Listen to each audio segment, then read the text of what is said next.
Okay, here's where the first thing I want to talk about my disappointment with the BakFlip cover for an Avalanche. There is nothing in the paperwork that tells you how to put it on an Avalanche, except for the only thing you got is 2 YouTube videos out there. You know what? They're wrong. It says line that up with the bottom. Okay, let's see where that is. If you line that up with the bottom, you're not going to be able to shut the gate. Okay, I'll show you that. Let me show you that real quick.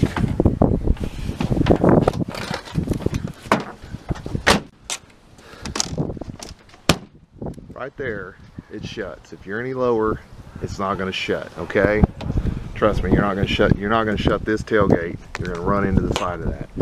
The other thing is, I think there's kind of a low spot with the way I installed it. Again, with no instructions on how to do it correctly. Probably a little bit of a low spot here I don't like. That's part of where it comes in, where the water comes in.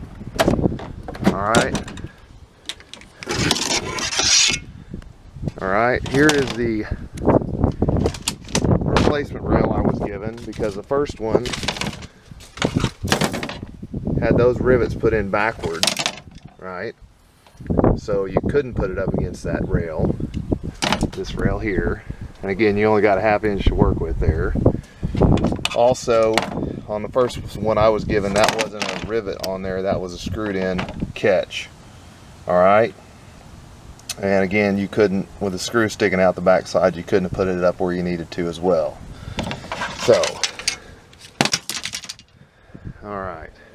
Now I'm going to do this rain check. And again, I didn't even bother swapping these out because it's the same thing.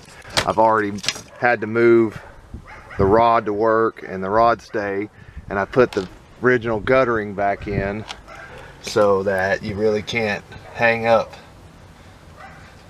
that rod in the resting position. But that's fine, I can live with that right there if everything else stayed working. So now we'll make it rain. Alright, here we are making it rain, but make sure it hits there. So we're not blowing it on there directly, we're just gonna do like this. Alright, so we're not power washing in the cracks, just a good rain.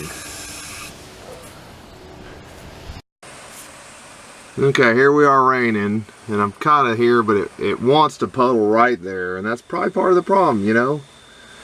I just hate to go in there and put more screws and adjust this more than I have, because I've already Swiss cheesed the hell out of both rails.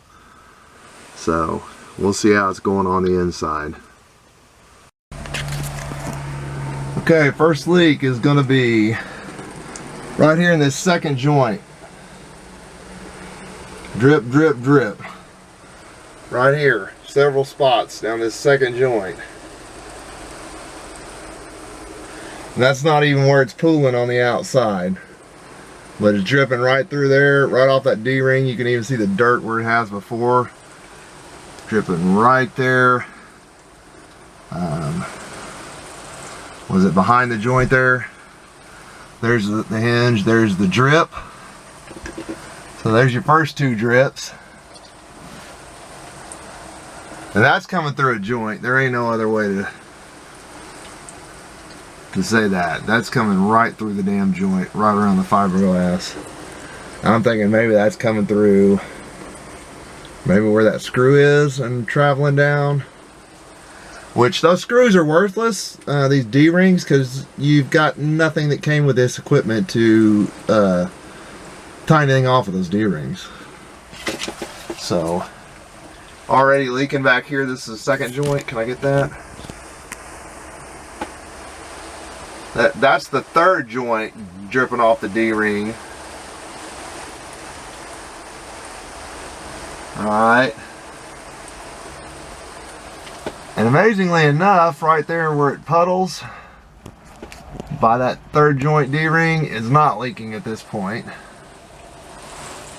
So again, so that's your first one, was this second joint leaking like a son of a gun. Off that D-ring and screw. Off that D-ring and screw. Right here in between off the fiberglass.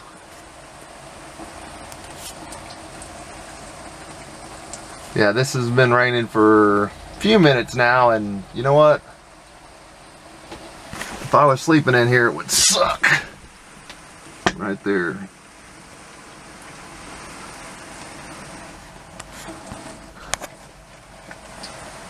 I haven't even, like I said, it's starting to get there, looks like, on that third on the right side. That third joint. I mean, just drip, drip, drip. Like I said, it's not even the one usually it was that one that I thought was giving me the most trouble. And it felt like it was, but it's not even dripping yet.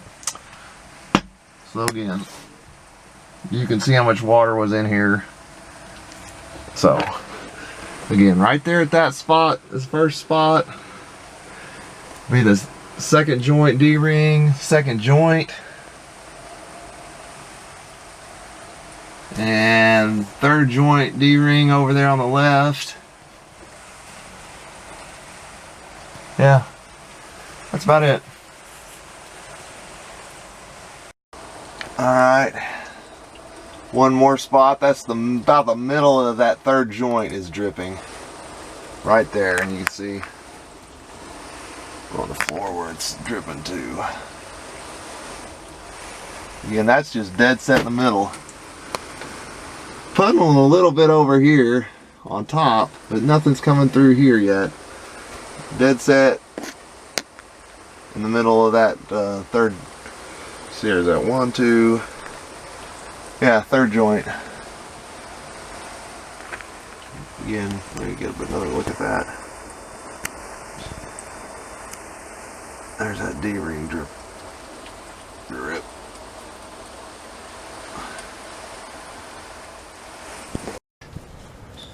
Okay, right in that area is the first drip off the D-ring. Right in this area off of D-ring, and to the middle, and to the middle of this third joint. I say joint, I don't know if you count them others as 4, but at any rate. So there you go. That's why I don't like this topper.